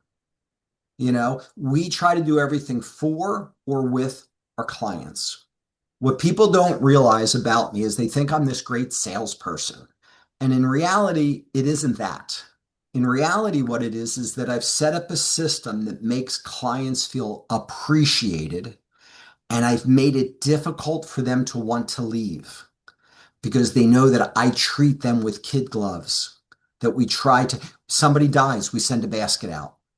Somebody retires, we send them a basket. They have a grandchild, we send them a basket. I spend thousands of dollars a year on baskets, but it means something to people. Thank you so much. My mother died, my father died, my spouse, whatever. It was so nice, so thoughtful of you to send me that basket. What else can you do? There's not a lot you can do. Somebody's suffering. Send them something. Let them know that you're thinking of them. Those little things make all the difference in the world. So we're going to go to Q&A in a moment. Okay. George said in the very beginning, hey, talk about where it is that you want to go. So I mentioned 2029, I want to make between $3.5 million, $5 million. Here's the reason that I want to do it. Years ago, Bob Safford told me that you fight and fight and fight and fight to become financially independent. You say, that's the most important thing. I don't want somebody to be able to put their thumb on me. I want to be debt-free, financially independent. I want to be able to do what I want, with who I want, when I want, as much as I want. And all those things are important. And when you get there, it's great. You say, oh my gosh, so wonderful. So great to be able to go out and not care what the restaurant bill is. It's so nice to be generous. It's so whatever. But here's what you find out. It's not enough.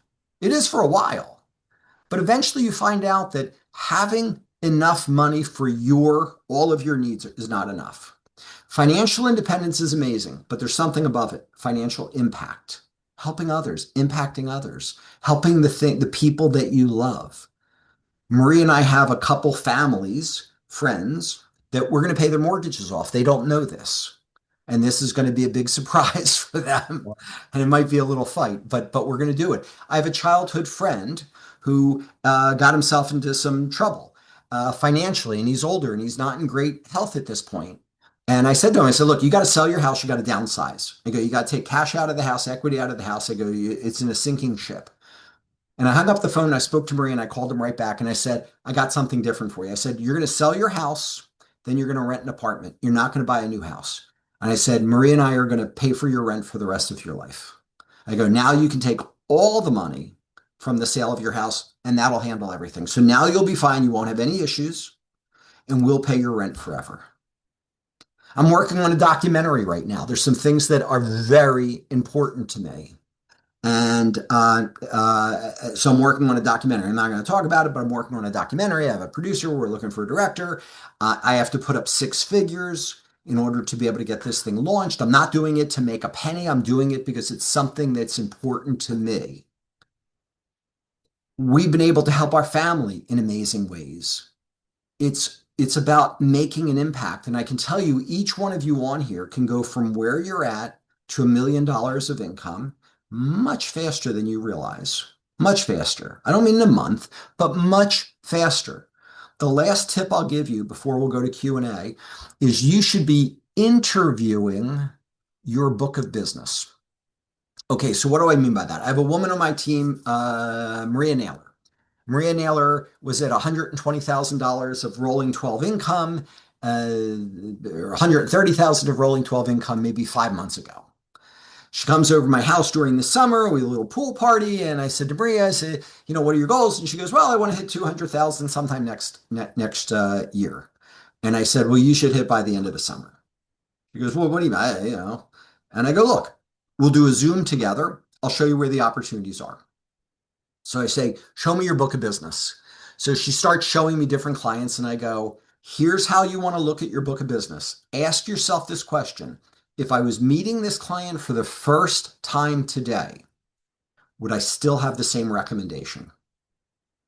You'd be surprised how many times you'd go, no, if I was meeting them today, I'd be doing something different. Well, guess what? Do something different then. If you say to a client, which I do on the first visit, what type of relationship are you looking for with the financial advisor that you work with? Many times they will say, oh, I want an advisor that's going to call me up if they think I need to make a change. I want an advisor that's going to be proactive. We think the client's going to go, you're churning me. How dare you? I put this money in 18 years ago. I didn't expect to ever have to do anything different. Of course not. It's different. You were 42, now you're 60. It's different.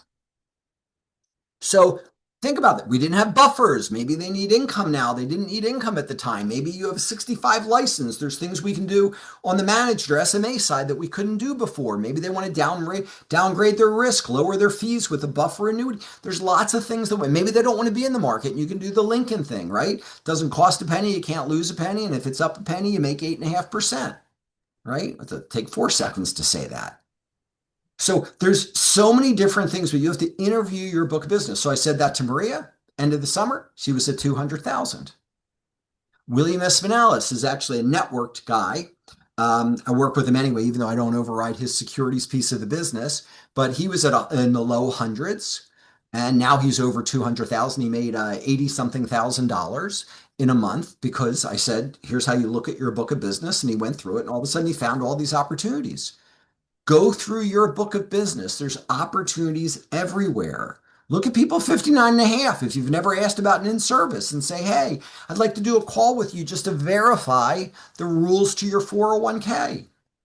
By the way, never do an in-service without verifying that if you do the in-service, they can continue to contribute and continue to receive the match. We don't want to burn them, right? Always do the call on a recorded line, meaning you're calling the provider, not his company. You're not calling his employer's HR department. You're calling Vanguard directly, Fidelity, Principal, Empower, whoever it is. Okay, that's it. Now we'll open it up to some Q&A. I hope that was helpful. That was absolutely fantastic. I've had several texts during the call that, everybody's saying the same thing. Good, good. But it's really interesting how you wrapped it up. With this group of individuals that we have, I was actually talking to Todd Bosler, and he made almost 120,000 this last month. And I said, Love Todd, it. the income that you're going to make is not really going to change your lifestyle that dramatically because he's already financially independent. I said, so the question I want to ask you is what kind of impact are you looking at making in this world?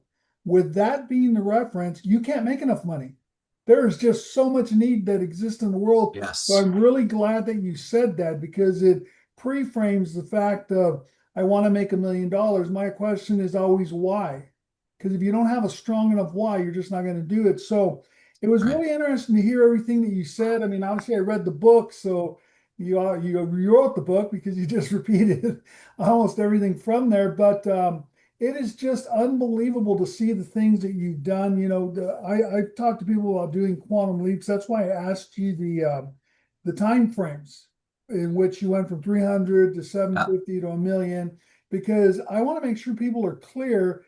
This is a different market. This is not like anything I've ever seen in my 30 some odd year career where you can have huge leaps of growth if you're paying attention. And that's what this is all about. So what I'd like to do is, if you have a question, just unmute yourself and go ahead and ask it and then mute yourself again. So anybody have any questions that they'd like to ask Howard? Because this may be your one and only chance. Yes. Hey, Howard. Hey, can I ask a question? Sure. You just got to figure out where the voice is coming from. Ted, there you go. Ted, what's happening, It's man? the Brady Bunch thing. It's hard to figure that out. Okay. No, it's awesome. Good to see you. Good to see you. And this stuff, every time I hear it, it's great, and I get something new. And just as a commercial, the follow-up system has been tremendous in our business, so we appreciate you. So you mentioned you have multiple assistants, right? So I guess when building that infrastructure, is there a training system in place? Is everyone assigned something differently? I guess how did you build that out? I mean, like let's say you're starting that fresh. How do you? I get it. Yeah. There really isn't a one size fits all because it really depends on what your needs are and what the person can provide to you. So one of the things I will tell you that I learned from my wife Maria is fire fast. When you hire somebody and they're not right, do not hold on to them for 5 years. You are torturing them because they know that they're not doing well, and you're torturing yourself. So when you hire somebody, hire them on a 90-day or 60-day, probationary period. Hey, I'm just getting started, want to see if it's a good fit. Let's try it. You can talk to your clients' spouses. You can talk to people that are in the business. You can talk to spouses, people in the business, people that quit the business from years ago. There's lots of different ways that you can find an administrative assistant. And you have to figure out where's your greatest need right now that will free up your time. I needed my main assistant to get life and securities license. So now she can handle conversations, for me. If they're not securities licensed, they can't even give an account balance, which is ridiculous, but they can't. And so I found that the way that I developed people wasn't like I had a training manual or anything like that. That's not the way my brain works. Remember, 5 years as a freshman, that is not my strength. But what I do is I'm constantly spot checking. They joke about it all the time, and I'm constantly following up. So, Ted, you're my assistant. You say, hey, Howard, I just want you to know that I spoke to George earlier today, and George said that he saw that there was a mistake on something. I handled it. George is happy. I go, okay, great. So what did George say? What did you say back to him? How did you help him? How do we make sure this doesn't happen again? Is this a mistake on George's end, on Primerica's end, or on our end?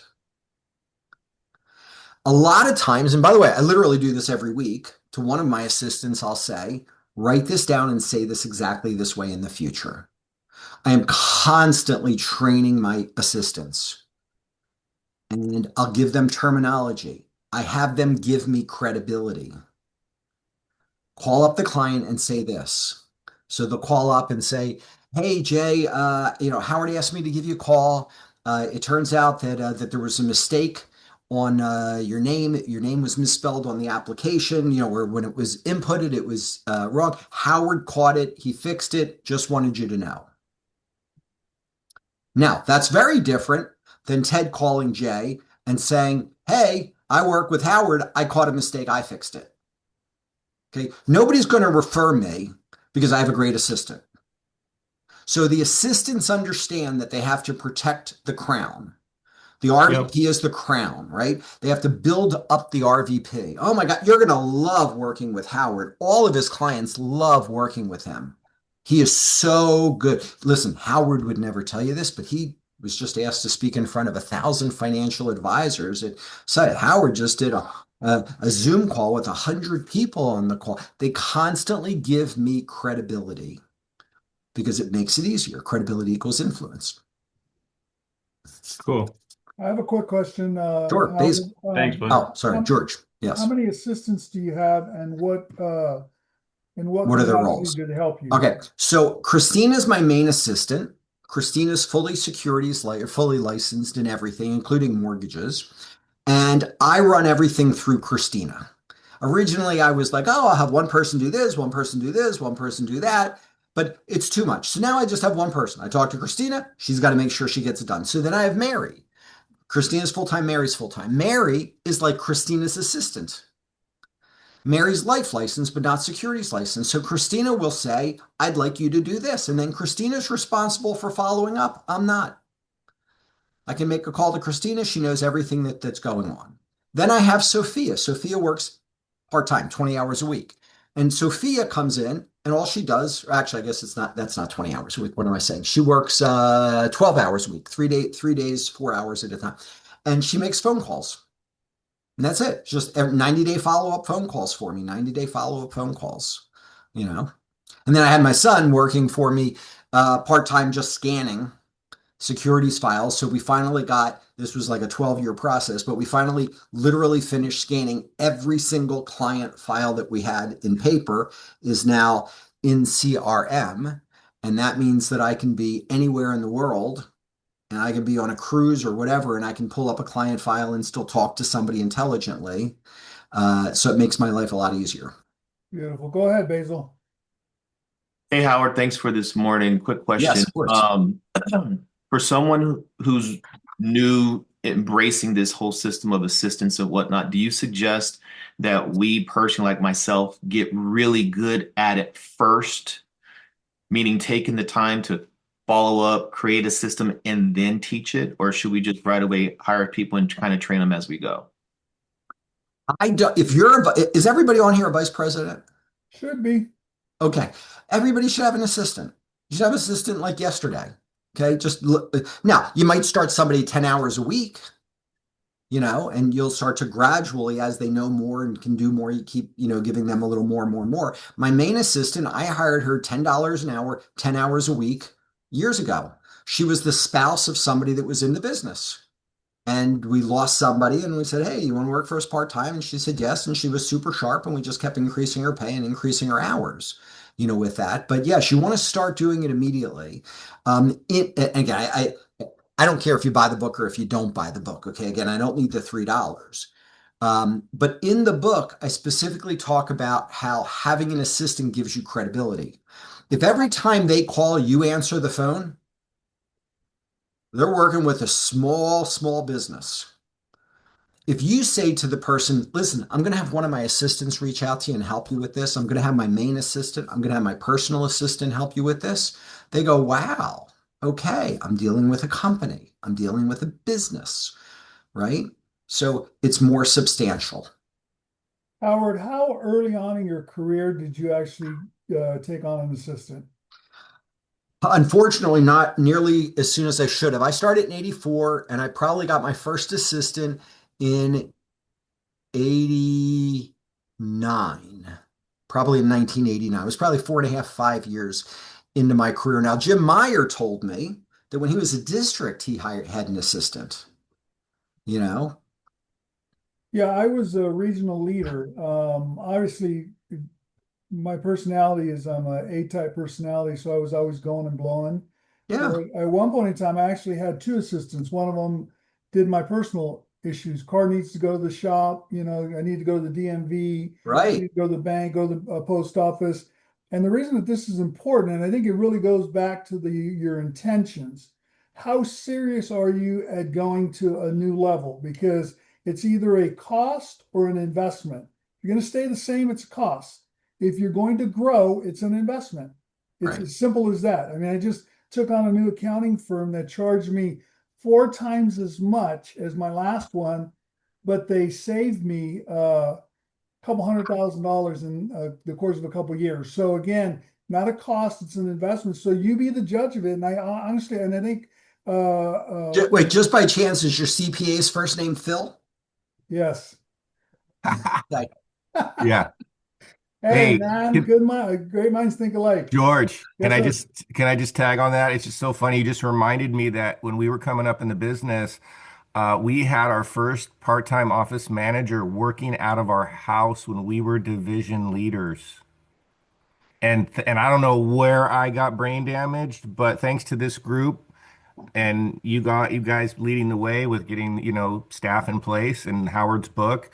I mean, my office manager, and this is just a little plug for those of you who are still on the fence, my office manager paid for herself in the first week for the whole year. wow.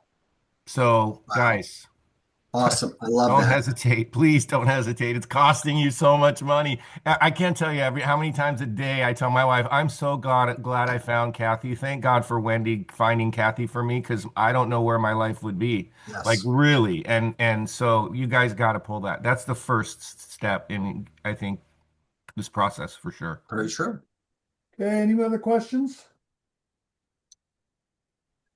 Howard, you have the biggest book of business, and it also sounds like you and your family have an extreme amount of freedom, right? So it Yes. feels like everything that you've done philosophically is to buy your life back. And like George That's said, you've exactly, got to yes. invest in your system so you can have a life That's beyond exactly right. beyond the business. Am I off track on that or You not? are 100% right. 100% right. When the sky was falling, when COVID hit, and the market was going down like this, and everybody was locked in their house, and everybody was super scared, I had all of my assistants calling all of my clients. It wasn't just one assistant. Everybody said, "This is your job now. Call every single person, and I want you to say this." Howard asked me to call you personally, let you know, he knows it's a very scary time, everybody being quarantined right now, and he's not recommending that you make any changes. However, if you feel like you need to hear it from him personally, he'll be happy to talk to you. Every one of my clients got a call like that. Did I have to talk to people? Yeah, I probably had to talk to 100 people, but I probably have 1,000, 1,500, 2,000, whatever it is, okay? The vast majority of people went, okay, but I didn't have to do that. That saved me countless hours. And because I had the infrastructure, I didn't lose clients during that period of time. Nobody took their business from him. Hey, I'm going to ask one favor. If you have read my book, I'm going to ask that you can, and I'd like you to write this down because one of the chapters in my book is always do what you say you're going to do. I always do what I say I'm going to do, always.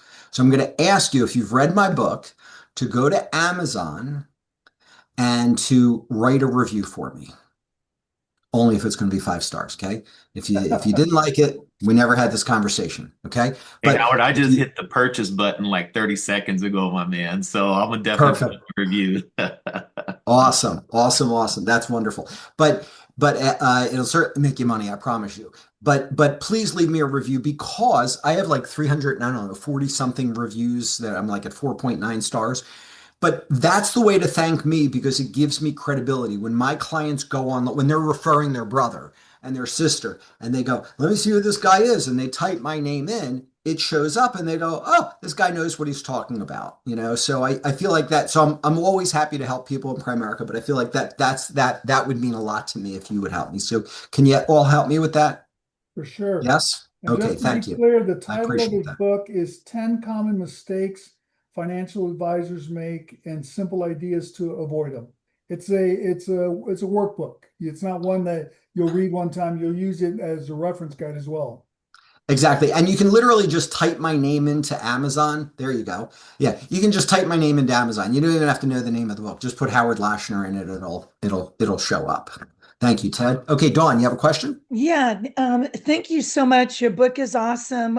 We give it out to everybody as they pass their securities. Smart. That's one of their Great. gifts. But here's a question for you. We've clients have been around a long time. Some of them have 500,000, 1 million or more non-qualified money. Yes. If I was going back, we didn't have buffered annuities, or as I'm going back and Yes. reviewing, I want to offer them a buffered annuity. How do you deal with that? Very, very simple. Okay, first, when you're dealing with somebody who's been with you for a while with non-qualified money, you have to be aware of the taxes, right? So you have to have a strategy before you call them up. So you got to look at the cost basis. The cost basis is the amount they don't pay taxes on. So if there's a client they got 500,000 non-qualified and the cost basis is 300,000, then 200,000 they're going to have to pay taxes on, right? Now, some of that they're going to pay taxes this year because capital gains will be declared and whatever, but the vast majority they would have to pay. So you have to decide, where's the money coming from? So let's say they have 3 mutual funds. You might cherry pick the ones that have the least amount of gains, the least amount of growth that's in there. There are unrealized capital gains in there. And then when you call up the person, you just say, hey, this is a good news call. It's been a while since we've had an opportunity to talk. I just wanted to kind of update my records. And I also just wanted to show you how you're doing with me. Things are going very well. And I wanted to talk kind of through strategy with you, when you're going to spend the money, that type of thing. That introduction is so softball, everybody says yes to it. You can do it by phone, you can schedule a Zoom with the person, but always what I do is, before I get into talking about what they have with me, I re-interview them. Every time I do, I always re-interview people because you find money. So I'd say, outside of anything you have with me, Dawn, tell me, what other type of retirement plans do you have? Checking, savings, CDs, online stock account, those types of things, right? Okay. How much do you have in, how much do you have in your 401k at work? Tell me about your debt situation. Do you have an updated will, living will, power of attorney? I do it very quick, 8 minutes, 10 minutes, 7 minutes, whatever, but I always like to get a sense, gives me a sense of how I can help and whatever, creates more stickiness, gives me credibility, with them. And now I can actually make a recommendation. So Dawn, we've done really well. Let me go through. I hope you're going to be as happy as I've been with this. I always tell people how to feel. It's called pre-framing. And then I go through the accounts. So we opened it up. This is what we did. This is where it's at right now. We started with this. We now have this, whatever. And going forward, though, I'd like to talk to you, Dawn, about making some adjustments. Adjustment is a super softball word, okay? I'd like to talk about some adjustments. We've kind of become a victim of success here. We have this money that's in a taxable account. We're doing really well, but we keep paying more and more and more in taxes, right? And so I want to talk to you about a strategy where maybe we can save some money, reduce taxes, at least in the foreseeable future for us. And maybe as we're moving closer to retirement, downgrade your risk. So I want to kind of walk you through a simple strategy, and I think it'll make sense to you. And then I'll talk about this portion. I'd like to move over to the buffer. Now, if you have money in a mutual fund, mutual funds have internal fees, right? They're expense ratio. And typically, your expense ratios are going to be 0.8% to 1%-ish, somewhere in that neighborhood. I'll use 1% as the simple example. Okay. So if I'm talking to Dawn and I want to move 200,000, I'll explain to her that her account has a 1% internal fee. And I'll say to her, now you never see it. You won't see a minus, but that's the cost, that's what they had to spend to get you that 10%. So in reality, they made 11, they spent 1%. It shows up as 10 for you, right? So it does exist. So in reality, we have 200,000, 1% of that, it's $2,000 a year that we're spending. So as I start to go through the buffer and I say that there's no fees and I get to the second part, which is the 6-year plan, I can say, so in reality, we'll save, assuming everything's the same, we'll save about $12,000, which is real money in your pocket. Very simple to do that. That's a no-brainer. Howard, a couple That quick type of stuff. questions. Yeah. What books do you recommend or that you've read that you have impacted you in regards to your marketing and your storytelling? I well, there's a book years ago I read from Invesco called Story Selling. There's no other book that I've read. There are websites that I read regularly, but there isn't a book. There isn't one thing where, like, I read Nick Murray, and I have read Nick Murray and whatever, but for my style, I tend to be very gentle in the way my language. I'm not a hard closer. It's just very comfortable. You and me, we're working together. We're going to get this right. That type of attitude. It's not, you know, close, close, close, whatever. But I do constantly read websites on money. So, CNN.com/business. I think that's what it is now. I'll do that every day. There's other websites I'll go on, and it just super fast. I just scan. And I just look, is there anything about mutual funds, anything about annuities, anything about inflation, anything about changes in taxes, anything, just the type of stuff that my clients will talk about.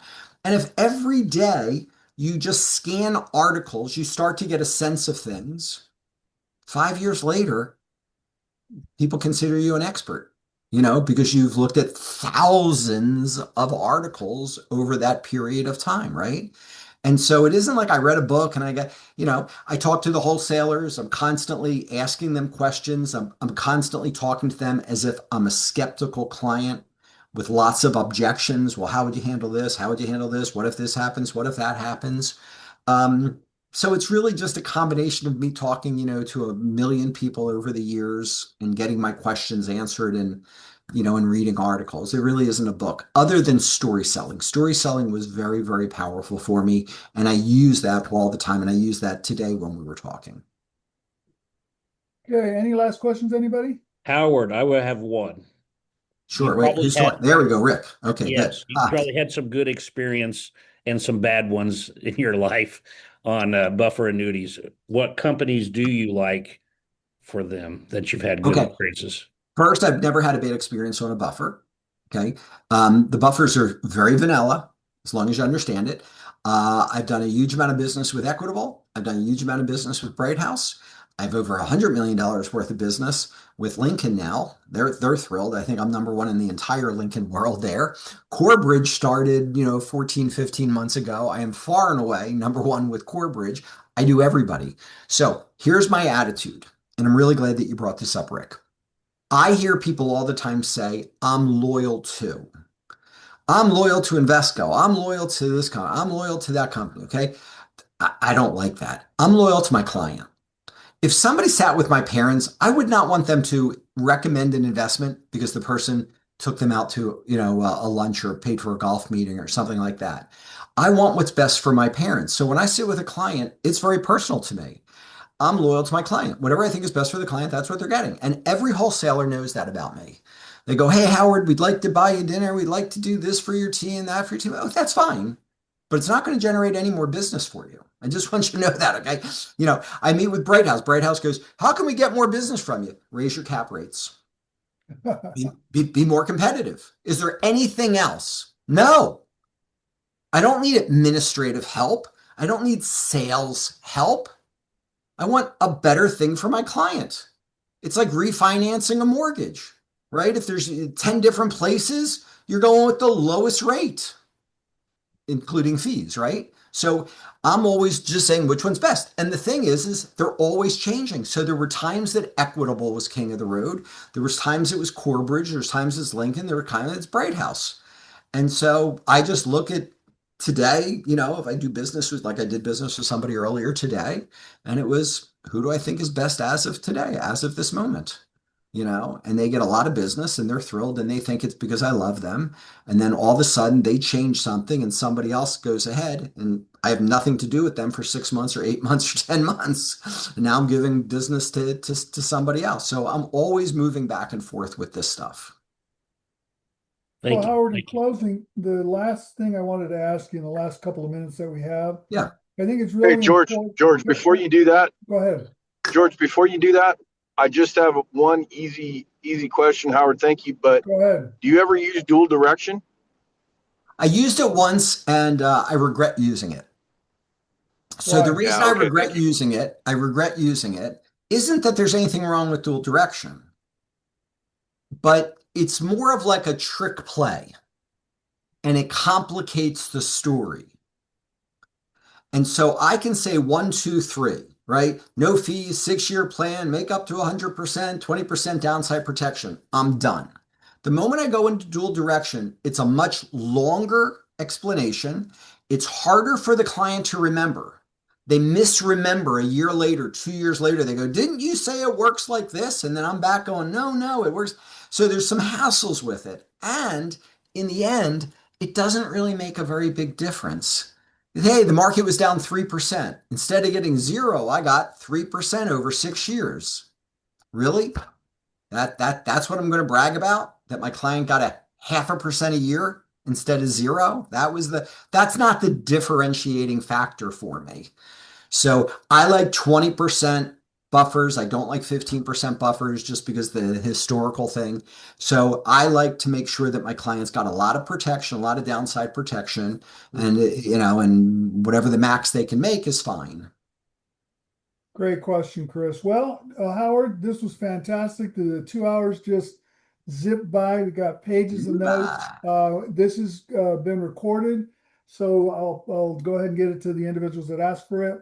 But I just want to tell you thank you very much, and how we will thank you is, of course, we'll go on your website. We'll write you a spectacular review. Thank you. But the way we're Appreciate going that. to thank you is a bunch of these people on this call are going to cross several diamonds in the next 6 to Yes. 12 months, and there'll be several $1 million earners. And every time one of those people sticks their heads up, I'm going to send you a text. Hey, Howard, I love there's that. another one. So I love that. thank you. Absolutely. I think Thank that's you very fabulous. much. It was great being with all of you. God bless you. I can't wait to see you at the convention when you're walking across stage with your $1 million rings on. It'll be absolutely amazing. God bless you all. Thank you, Howard. Thank Merry you. Christmas, Thank you, my Howard. friend. You got it. Thank you. Merry All right, Christmas see to you all of you. guys. Bye-bye. Thanks, Howard. Great job. See you.